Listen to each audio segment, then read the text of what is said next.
శ్రీమాత్రే నమః. Jhansi trending shorts ఛానల్కు స్వాగతం. మీరు గనక మన ఛానల్ని మొదటిసారి చూస్తున్నట్లయితే ప్లీజ్ సబ్స్క్రైబ్ చేసుకోండి.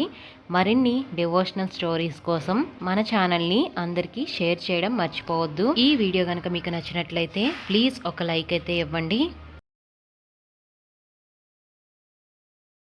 జగత్తుని సృష్టించిన వాడు ఆయనే. ఒక మాట చెప్తాడు చిట్ట చివర, ఒకానొక స్థితిలో ఈ అయోమయం ఎవరి వరకు వెళ్ళిందో తెలుసా? నాభికమలంలోంచి చతుర్ముఖ బ్రహ్మగారు పుట్టారు. అప్పటికి సృష్టి లేదు, లోకములన్నీ నీటితో నిండిపోయి ఉన్నాయి. ఈ నీటితో నిండిపోయి ఉన్నటువంటి లోకముల యందు తాను ఏమి సృష్టి చెయ్యాలో ఆయనకేం అర్థం కాలేదు. చుట్టూ చూశాడు. అసలు నేనన్నవాడిని ఒకడిని వచ్చాను కదా, కాబట్టి నన్ను కన్నవాడన్నవాడు వాడు ఉండాలి కదా, వాడేడి అని చూశాడు. చుట్టూ ఏమీ లేదు, నీళ్లున్నాయి, జలప్రళయం అయిపోయింది. కంగారు పడ్డాడు. ఏమిటి చెయ్యాలి సృష్టి? నేను ఏదో సృష్టి చెయ్యాలనిపించింది ఇచ్చిన పదవిని బట్టి. అంటే ప్రేరణ ఎక్కడి నుంచి వచ్చింది? ఈశ్వరుల్లోంచి వస్తోంది. ఏమిటి సృష్టి చేస్తాను, ఎలా సృష్టి చేస్తాను అని ఆలోచిస్తున్నాడు. ఒక మాట వినపడింది పైనుంచి. ఎక్కడి నుంచి వినపడిందో తెలియదు. తపా తపా అంది. తపించు తపించు అంది. తపించాడు. తపించడం అంటే ఏమిటి? ధ్యానమగ్నుడై ఈ మాట ఎవరిది వినపడిందో వారి దర్శనమునపేక్షించాడు. అలా తపించగా తపించగా శ్రీమన్నారాయణ దర్శనమైంది. దర్శనమై నువ్వు ఇలా సృష్టి చెయ్యి అని వేదములనిచ్చి బ్రహ్మగారికి ఆదేశం ఇచ్చాడు. అప్పుడు చతుర్ముఖ బ్రహ్మగారు సృష్టి చెయ్యడం ప్రారంభం చేశాడు.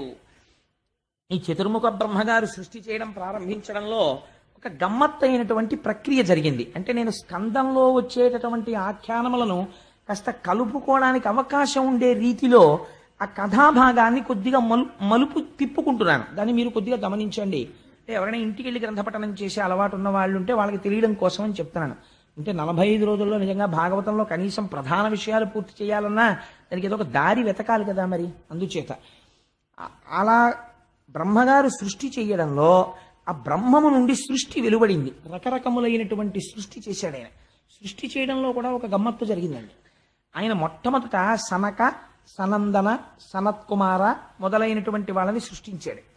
ఆ నలుగురిని సృష్టించి మీరు సృష్టిని వృద్ధి చెయ్యండి, మీరు బిడ్డల్ని కనండి అన్నాడు. అంటే వాళ్ళు అన్నారు, మేము ప్రవృత్తి మార్గంలో వెళ్ళము, మాకు అక్కర్లేదు, మేము చెయ్యం సృష్టి, మాకు శ్రీహరి పాదములను చేరిపోతాం, నువ్వు మమ్మల్ని అనవసరంగా మళ్ళీ ఇలా సృష్టించావు కాబట్టి మళ్ళీ మేము వెళ్ళిపోతామని వాళ్ళు జ్ఞానులై ఎప్పుడు 5 ఏళ్ల వయస్సులో ఉంటారంటే కాలమునకు లొంగరు. వాళ్ళు 5 ఏళ్ల వయస్సులో చిన్నపిల్లల్లా బట్టలు విప్పుకుని ఎప్పుడు ధ్యానం చేస్తూ వాళ్ళు శ్రీహరి వైపుకు వెళ్ళిపోయారు.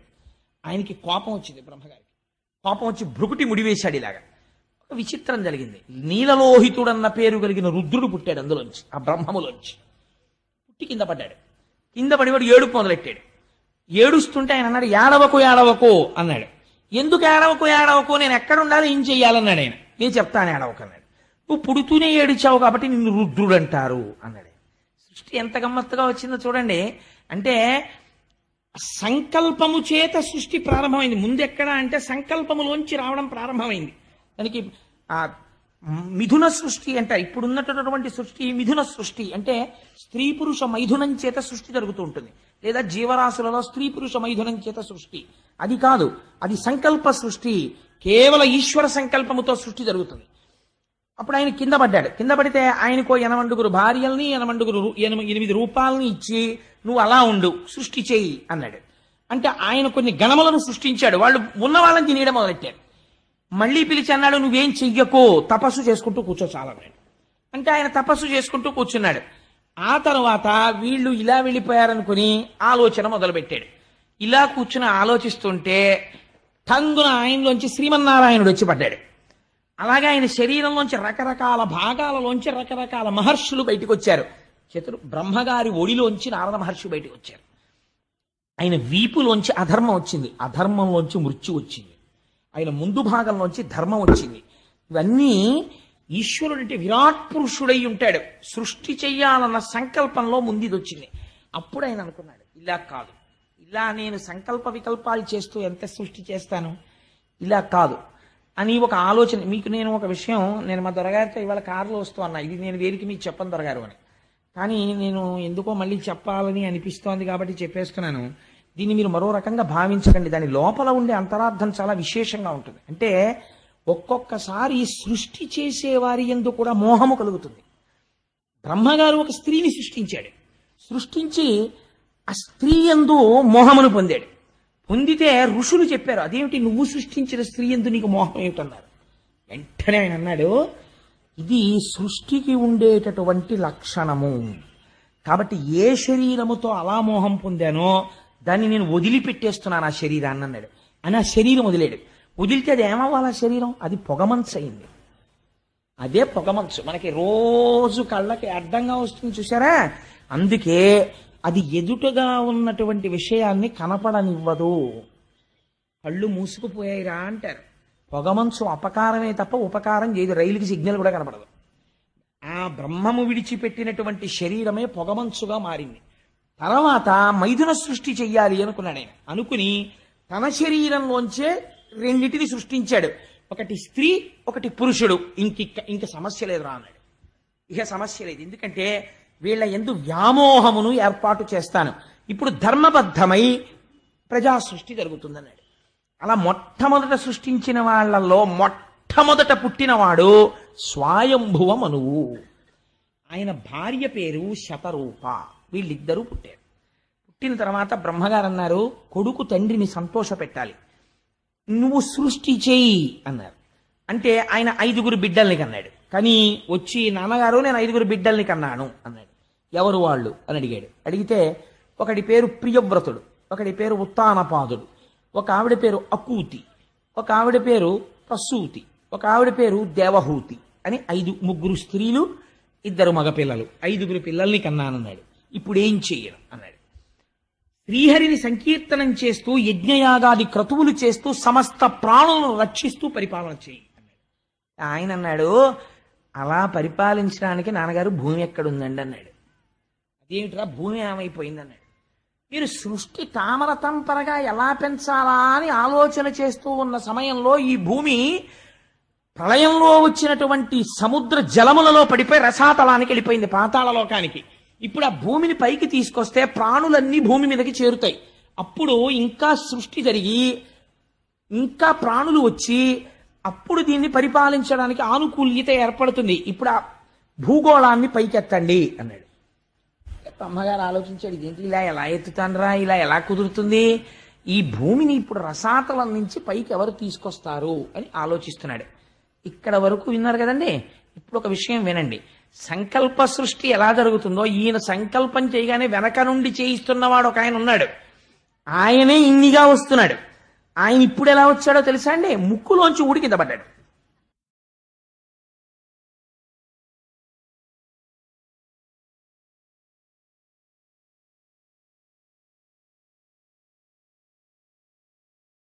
యథార్థమైనటువంటి విషయం. ఇవన్నీ మీకు చిత్రంగా ఉన్నట్లుగా అనిపిస్తాయి, కానీ పరమ యథార్థములు.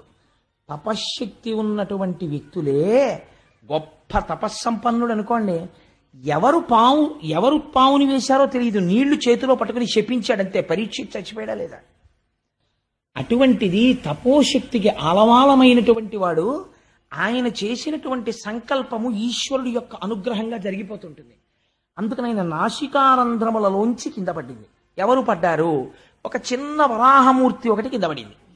అది పడడంతో యజ్ఞవరాహమూర్తి అర్ధి అంగుష్టమాత్ర దేహంబుతోడ వియత్తల స్థాయి ఎగుచు భూరి గజ ప్రమాణమయ్యే అచటనున్నవారల చూపులకు అద్భుతముగా. ఆ నాసికారంధ్రంలోంచి కింద పడినటువంటి ఈ వరాహం ఒక పెద్ద కొండంత అయిపోవడం మొదలెట్టింది. దంష్టలతోటి అయిపోయి ఇది ఇప్పుడు అడుగులు తీసి అడుగులు వేయడం మొదలెట్టింది. దీనికి ఎవరు ఏం చెప్పలేదు నువ్వు ఇలా చెయ్యాలని. అందరూ ఆశ్చర్యపోతారు, ఇది ఎక్కడి నుంచి వచ్చిందిరో అని చూస్తున్నారా ఉన్నవాళ్ళు ఋషులు. వాళ్ళకి అర్థమైంది, ఈ సంకల్పమును అనుసరించి భూగోళాన్ని పైకెత్తడానికి ఈశ్వరుడు ఎవడు మొట్టమొదటి నుంచి చివరి వరకు ఉంటున్నాడో వాడు వచ్చాడు. అంటే మొదటి అవతారము వచ్చినది. ఇప్పుడు ఎవరు వచ్చారు?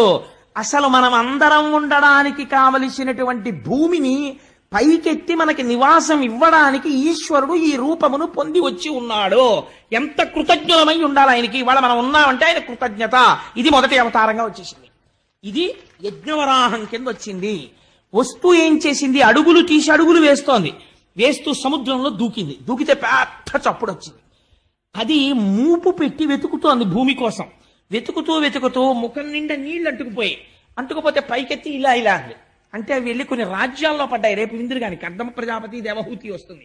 అక్కడ విందురు గాని ఎక్కడెక్కడ పడ్డాయో, ఎక్కడెక్కడ క్షేత్రాలు అయ్యాయో ఆ నీళ్లు పడ్డాయి. పడితే ఋషులందరూ వెళ్ళి ఋగ్యజు సామవేదములతో స్తోత్రం చేస్తూ ఆ నీళ్లు మీద పడేటట్టు నించున్నారు. ఎందుకని? ఈ కంటికి గోచరం అవనివాడు రక్షించడం కోసమని ఒక విచిత్రమైన మూర్తిగా వచ్చాడు. వచ్చి నీటితో తడిసిన దేహంలో ఉన్న నీటిని చిమ్ముతున్నాడు. ఇది మానసికముగా మీ మీద పడాలి. ఇప్పుడు యజ్ఞవరాహమూర్తి మీద ఉన్న నీరు మీరు ఇక్కడ దర్శనం చెయ్యాలి. చేస్తే పడుతుందని. అందుకే అది యజ్ఞవరాహం, పైకి వరాహం కాదు. అది ఎలా వస్తుంది? ఇక్కడ వరకు విన్నారు కదండి, ఆగండి అలాగా, ఓసారి వెనక్కి వెళ్ళండి.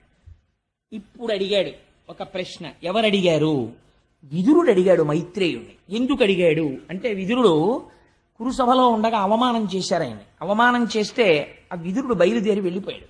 వెళ్ళిపోయి ఉద్ధవుడి దగ్గరికి వెళ్ళి ఉద్ధవుడిని అడిగాడు, కృష్ణ భగవానుడు ఎక్కడున్నాడు అని. అంటే ఉద్ధవుడు చెప్పాడు, కృష్ణుడు నిర్యాణం చెందాడు, యాదవులందరూ వెళ్ళిపోయారు. మరి నువ్వు యాదవుడవు కదా, ఎందుకు ఉండిపోయాడని అడిగాడు పరీక్షిత్తు శుకుణ్ణి. అడిగితే కృష్ణుడికి ఏ జ్ఞానం ఉందో అది ఉద్ధవుడికి ఉంది. కృష్ణుడి తర్వాత లోకానికి చెప్పడం కోసం ఉద్ధవుడిని ఉంచేశాడు భూమి మీద. అందుకని చెప్పి ఆ ఉద్ధవుడు బదరికాశ్రమానికి వెళ్ళిపోమ్మని శ్రీమన్నారాయణ ఆదేశాన్ని అనుసరించి వెళ్ళిపోతున్నాడు. వెళ్ళిపోతుంటే విదురుడు వెళ్ళి, నువ్వు శ్రీమన్నారాయణుడి దగ్గర కృష్ణుడి దగ్గర నేర్చుకున్నటువంటి భాగవత జ్ఞానం నాకు చెప్పమని అడిగాడు. అడిగితే నా దగ్గరే కాదు, అది మైత్రేయుడికి కూడా చెప్పాడు. మైత్రేయుడు హరిద్వారంలో ఉన్నాడు, అక్కడికి వెళ్ళి వినమన్నాడు. దంగపడిన చోటైన హరిద్వారం దగ్గరికి వెళ్ళి హరిద్వారంలో భాగవత జ్ఞానాన్ని విన్నాడు. విన్నప్పుడు ఒక విచిత్రమైన ప్రశ్న వేశాడు. ఇంతవరకు బానే ఉంది. యజ్ఞవరాహం వచ్చినప్పుడు ఒక ఈయన ఎంత గొప్ప మూర్తో అంత గొప్ప రాక్షసుడు వచ్చాడు నీళ్లలోంచి. వాడు అనవసరంగా వచ్చి ఈయన మీద కలిగిపడ్డాడు. వీళ్ళందరూ స్తోత్రం చేస్తున్నాడు, వాడు ఒక్కడే కలిగిపడ్డాడు. ఈయన వాడిని చంపి అవతల పారేశాడయా అన్నారు. ఆ వచ్చిన వాడెవడు, ఎందుకు వచ్చాడు, అందరూ నమస్కారం చేస్తే వాడొక్కడు యుద్ధం చేయడం ఏమిటి, అసలు అదేదో చెప్పు నాకు అన్నాడు పరీక్షిత్. అంటే శుకుడు, ఇలా అడిగేవాడి కోసమే నేను చూస్తున్నానయా, చెప్తాను వినన్నాడు. ఇప్పుడు మీరు ఇక్కడి నుంచి జాగ్రత్తగా వినండి. ఇప్పుడు అంటే మీకు సౌకర్యం కోసం నేను కథాభాగాన్ని కొద్దిగా మలుపులు మార్చుకుని చెప్తున్నాను, తేలిగ్గా అందుతుందని. ఒకప్పుడు కశ్యప ప్రజాపతి తన భార్యలు, ఆ కశ్యప ప్రజాపతికి 13 మంది భార్యలు, 13 మంది భార్యలతోనూ ధర్మబద్ధమైనటువంటి జీవితాన్ని కొనసాగిస్తున్నాడు. ఒకరోజు సాయంకాలం ఆయన అగ్నికార్యం చేసుకుంటున్నాడు. అసుర సంధ్య వేళ ప్రారంభమైంది. అసుర సంధ్య వేళ అంటే దాన్ని సంధికాలం, పగలు కాదు రాత్రి కాదు. సూర్యాస్తమయం అంటాం కానీ సూర్యుడికి అస్తమయం లేదు కదండి, భూమి తిరుగుతుంది. అందుకని సూర్యుడి యొక్క వెలుతురు భూమి మీద ప్రసరించని సమయము, చంద్రోదయము కాని సమయము, దీన్ని ఉత్తర సంధ్య అంటారు. ఈ ఉత్తర సంధ్య పూర్వ సంధ్య కన్నా పవిత్రం. ఈ ఉత్తర సంధ్యలో 3 పనులు మాత్రం ఎట్టి పరిస్థితుల్లో చేయకూడదు, శాస్త్రంలో నిషిద్ధం. చీకటి పడే వేళ, పగలు పూర్తయ్యే వేళ, ఈ రెండిటికి నడుమ ఉన్న ఉత్తర సంధ్యలో పొరపాటున కూడా 3 పనులు చేయరాదు. ఏమవి? 1, భుజించరాదు, తినకూడదు. కలియుగం వచ్చిందని గుర్తేమిటి? ధర్మభ్రష్టత్వం. బళ్ళ ముందు కూడా నిలబడి ఎడం చేతిలో పెట్టుకు తినేస్తూ ఉంటాం అసుర సంధ్య వేళలో. వేళావేళలు లేవు కాబట్టి 1, తినడం నిషిద్ధం. అది ఉగ్రవేళ. మనస్సునందు క్రౌర్యముతో కూడిన ఆలోచనలు వస్తాయి, 6వ వంతు మనస్సై. 2వదేది నిద్రించరాదు. 3వదేది మైథునము జరపరాదు. ఈ 3 నిషిద్ధాలు. మైథునం అంటే స్త్రీ పురుష సంభోగం, జరపరాదు. కానీ గమ్మత్తు ఏమైందంటే, కశ్యప ప్రజాపతి అగ్నికార్యం చేసుకుంటున్నారు. ఆయన సాక్షాత్తుగా రాశీభూతమైనటువంటి తపశ్శక్తి, అటువంటి మహానుభావుడు. ఆయన దగ్గరికి దితి అనబడేటటువంటి భార్య వచ్చింది. వచ్చి ఆయనతో ఒక మాట అంది. ఆవిడ చాలా అందంగా మాట్లాడిందండి. ఆవిడ మామూలుగా మాట్లాడలేదు. ఆవిడంది, నా మీద మన్మధుడు బాణప్రయోగం చేశాడు. నేను ఆ బాణప్రయోగపు తాకిడికి నేను తట్టుకోలేక నిలువెల్లా కదిలిపోతున్నాను. నీవు నా భర్తవి, అందుచేత నువ్వు నన్ను అనుగ్రహించి నాలో కలిగినటువంటి ఈ కామావేశమునకు ఉపశాంతిని కల్పించు అని చెప్తూ ఆవిడ ఒక మాట చెప్పింది. నేను ఇలా అడగడం వెనకాతల ఒక రహస్యం ఉంది అని. ఏమిటి అన్నాడు కశ్యపుడు. అంటే, అనధర్మపత్ని వలనను మునుకొని తా పుత్ర రూపమున ఉదయించున్, దీపించిన దీపముచే దీపము 2 కాదే సికి 1 అయ్యున్. అంటే కామాన్ని ధర్మంతో కలిపే ప్రయత్నం చేసింది దితి. ఆవిడ ఆ స్థితిలో దోషం పట్టలేము. ఆవిడ అంది, 13 మంది భార్యలు ఉన్నారు నీకు, మేమందరం ఏకగర్భ సంజాతులం, ఒక తల్లి పిల్లలం. 13 మందిని ప్రజాపతి నీకు ఇచ్చి పెళ్లి చేశాడు. అందులో 12 మందికి సంతానం కలిగారు, ఇంకా నాకు సంతానం కలగలేదు. సాధారణంగా భార్యాభర్తల యొక్క అనుబంధంలో ఒక గొప్ప సిద్ధాంతం ఉంది, ఆత్మావై పుత్రనామాసి. భర్త అపురూపముగా ఇచ్చేటటువంటి కానుక భార్యకు ఏది అంటే తానే తన భార్య కడుపున మళ్ళీ ఉదయిస్తాడు. కాబట్టి ఏమైంది, తానే పుత్రరూపముగా తన భార్యలోంచి పైకొస్తున్నాడు. ఇది ఎట్లా ఉంటుందో తెలుసా? ఆవిడంది, తన ధర్మపత్ని వలనను మునుకొని తా పుత్రరూపమున ఉదయించున్. పురుషుడు తన ధర్మపత్నితో సమాగమం చేసి తానే కొడుకుగా పైకి రావాలి. అది ధర్మం. ధర్మపత్ని విషయంలో ఇది దీపించిన దీపముచే దీపము రెండు కాదే సికి ఒకటయ్యున్. ఒక దీపాన్ని పట్టుకెళ్ళి ఇంకో దీపాన్ని వెలిగిస్తాం, 2 జ్యోతులు వెలుగుతున్నట్టు కనపడుతుంది. కానీ ఒత్తుల యొక్క పొడుగు పొట్టి ఉండొచ్చు, ప్రమిద ఒకటి ఎర్రగా ఉండొచ్చు, ఒకటి నల్లగా ఉండొచ్చు, నూనె ఒక దాంట్లో ఎక్కువ ఉండొచ్చు, తక్కువ ఉండొచ్చు. కానీ సమాన ధర్మం ఉన్నది మాత్రం ఒకటి ఉంది. ఏది? శిఖి. ఆ దీపం చివర వెలుగుతున్న జ్యోతి మాత్రం ఒకటే. దానిది అదే జ్యోతి, దీనిది ఇదే జ్యోతి. ఈ జ్యోతికి ఆ జ్యోతికి తేడా లేదు. కాబట్టి తండ్రికి కుమారుడికి భేదం లేదు. తండ్రికి కుమారుడికి భేదం లేకపోయినా రెండుగా కనపడేటట్టు చేయగలిగిన శక్తి ప్రపంచంలో ధర్మపత్ని ఒక్కతే. ఆవిడ మాత్రమే అధికారమును పొంది ఉంటుంది. తన భర్తని కొడుకుగా ప్రపంచమునందు నడిచేటట్టు చేయగలదు, ఆయన తేజస్సుని తాను గ్రహించి. కాబట్టి నేను నీ తేజస్సుని నా యందు ప్రవేశపెట్టమని అడుగుతున్నాను. ధర్మమునకు లోపం ఎక్కడుంది? నాకు సంతానమును కటాక్షించు. ఎంత ధర్మబద్ధంగా అడిగింది చూడండి. ఆయన అన్నాడు, నిజంగా భార్యాభర్తలంటే ఇలా మాట్లాడుకోవాలా అనిపిస్తుంది ఒక్కొక్కసారి. భాగవతం చదువుతుంటే, కావ్యాలు చదువుతుంటే, పురాణాలు చదువుతుంటే. ఆయన అన్నాడు, భార్య అంటే ఎవరో తెలుసా దితి? భార్య ఉన్నవాడంత అదృష్టవంతుడు ప్రపంచమునందు లేడు. ఎందుచేతనో తెలుసా? శత్రువులు వచ్చినా సరే దుర్భేద్యమైనటువంటి దుర్గమునందు కూర్చున్న రాజు ఎంత ధైర్యంగా ఉంటాడో, ఇంద్రియముల యొక్క అలజడిని ధర్మబద్ధము చేయగలిగినటువంటి భార్య దుర్గము వంటిది. ఎందుకని? భార్య యందలి కామము ధర్మబద్ధమైన కామమై పుత్రరూపమైన అర్థముగా మారిపోతోంది. ధర్మపత్ని వలన ధర్మబద్ధమైన కామము ధర్మబద్ధమైన పుత్రరూపమైన అర్థమునిచ్చి మోక్షము వైపుకి నడిపిస్తోంది ఆయన గయాశ్రాద్ధం పెట్టడం వల్ల. కాబట్టి భార్య అనేది సముత్కృష్టమైనటువంటి స్థానమును అధిరోహించి ఉన్నది.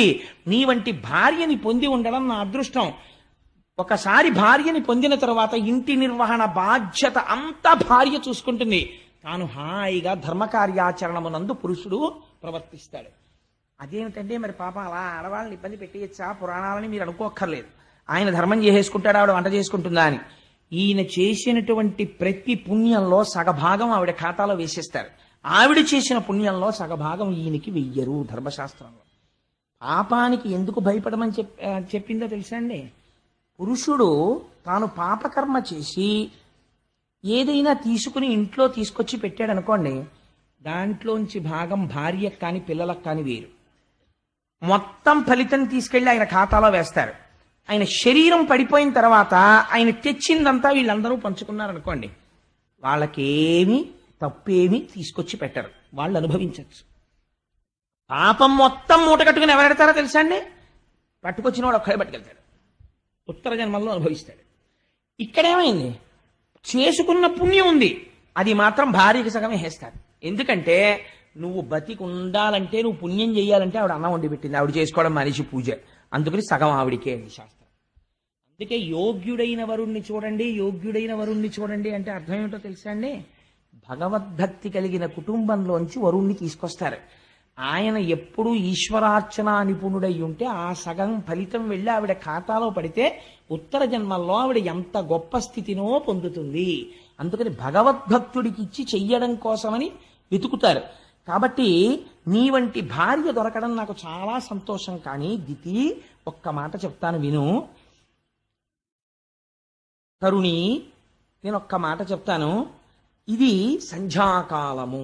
ఈ కాలమందరయన్ భూతగణావృతుండగుచు కామారాతి లీలన్ సంచరించుట అభావ్యంబయ్యే. కాన ఈ ఉగ్రకాలమునందు అరయన్ నిషిద్ధ కర్మంబగు ఎలా ధర్మమున్ వీడగన్ అని అడిగాడు కశ్యప ప్రజాపతి. ఇది ఉగ్రవేళ అంటారు. అసుర సంధ్య వేళలో పరమశివుడు వృషభవాహనాన్ని అధిరోహించి భూమండలం మీద తిరుగుతాడు. ఆయనకి స్వపర భేదములుండవు. ఆయన వితతస్రస్తకేశుండు, తల దువ్వుకోడు జుట్టిలా పడిపోయి ఉంటుంది. పులుకల మాల మెళ్ళో వేసుకుని తిరుగుతుంటాడు. ఆయన భూమండలాన్నంతటినీ చూస్తాడు. అసుర సంధ్య వేళలో ప్రతి ప్రాణి వంక చూస్తాడు. ఆయనకి స్వపర భేదములుండవు. ఆయన వితతస్రస్తకేశుండు, తల దువ్వుకోడు జుట్టిలా పడిపోయి ఉంటుంది. పులుకల మాల మెళ్ళో వేసుకుని తిరుగుతుంటాడు. ఆయన భూమండలాన్నంతటినీ చూస్తాడు. అసుర సంధ్య వేళలో ప్రతి ప్రాణి వంక చూస్తాడు. ఈ సమయంలో ఆయన వెనకాతల భూతగణాలు వెడుతుంటాయి. వాళ్ళు చాలా ఉగ్రమూర్తులై ఉంటారు. వాళ్ళకి ఆ సమయంలో శివుడి పట్ల అపచారముగా ఎవరైనా ప్రవర్తిస్తే శంకరుడు ఊరుకోవచ్చేమో, కానీ ఆయన చుట్టూ ఉన్నటువంటి గణములు అంగీకరించవు. చాలా తీవ్రమైన ఫలితాన్ని ఇచ్చేస్తారు. నీ అక్క చెల్లెలు సతీదేవి పరమశివుడు భార్య అనుకుంటున్నావేమో, ఆయనకి అలాంటి భేదాలున్నావు. ఆయన మహాజ్ఞాని, తెలియనివాడు, కొన్ని కోట్ల జన్మలు ఎత్తవలసినటువంటి వాడు, జ్ఞానము లేనివాడు. శంకరుణ్ణి చూసి ద్వేషించి మాట్లాడతాడు. జ్ఞానము రావాలంటే శంకరుడి వల్లే వస్తుంది. ఆయన పరమ పవిత్రుడు. అటువంటి శంకరుడికి నమస్కరించి మర్యాదగా ప్రవర్తించాలి.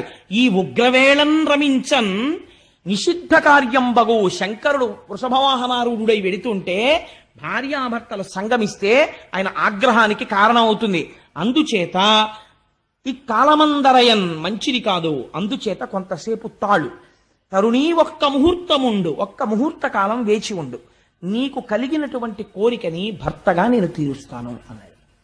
అంటే ఆవిడికి అటువంటి బుద్ధి కలిగింది. దితికి ధర్మభ్రష్టత్వం ఎక్కడొస్తుందో మీరు గమనించాలి భాగవతంలో. ఆవిడ ఒక వెలయాలు ప్రవర్తించినట్టు కశ్యప ప్రజాపతి యొక్క పంచపట్టి లాగినది. అడిగితే ఆయన అన్నాడు, ఈశ్వరుడికి నమస్కారం చేసి, నేను ధర్మపత్ని పట్ల ఇంతకన్నా భిన్నంగా ప్రవర్తించకూడదు అని ఆవిడ కోరుకున్న సుఖాన్ని ఆవిడికి కటాక్షించి ఆయన స్నానం చేసి ఆచమనం చేసి ఆయన కార్యమునందు ఆయన నిమగ్నుడైపోయాడు. కొంతసేపు అయిపోయిన తర్వాత దితికి అనుమానం వచ్చింది. చేయరాని పని చేశాను, దీని యొక్క ఫలితము ఉగ్రముగా ఉంటుందేమో అని పరమశివుడికి క్షమార్పణ చెప్పి రుద్రగణాలకి క్షమార్పణ చెప్పింది. కానీ అందులో అప్పటికే జరగవలసిన అపకారం జరిగిపోయింది. భూతగణాల్లో ఇద్దరు చూసేశారది. భద్రాభద్రులనేటటువంటి వాళ్ళు చూసి ఉగ్రమైనటువంటి ఫలితాన్ని ఇచ్చేశారు. కశ్యప ప్రజాపతి దగ్గరికి వెళ్ళి అడిగింది, అయ్యా నా కడుపున పుట్టేటటువంటి బిడ్డలు కానీ ప్రమాదం తీసుకురారు కదా అని అడిగింది. కశ్యప ప్రజాపతి అన్నాడు, నేను వద్దని చెప్పాను, నువ్వు వినలేదు. నీ కడుపున పుట్టబోయేటటువంటి ఇద్దరు బిడ్డలు కూడా లోకకంటకులై వాళ్ళు పుట్టగానే ఆకాశం నెత్తురు వర్షిస్తుంది, నక్కలు కూస్తాయి, కొన్ని వేల మంది స్త్రీల కళ్ళంబట నీళ్లు కార్పిస్తారు, ఋషులను, బాలులను, బ్రాహ్మణులను, బ్రహ్మచారులను, వేదాన్ని, దేవతల్ని అవమానపరుస్తారు. చిట్ట చివరికి వాళ్ళు శ్రీహరి చేతిలో అంతమును పొందుతారు. చెప్పేటప్పటికప్పుడు ఆవిడ బావురుమని ఏడ్చింది. ఆఖరికి ఇంత అపఖ్యాత నాకు, దీనికి నివారణోపాయము లేదా అని అడిగింది. అడిగితే కశ్యప ప్రజాపతి అన్నారు, పశ్చాత్తాపమే నివారణోపాయం.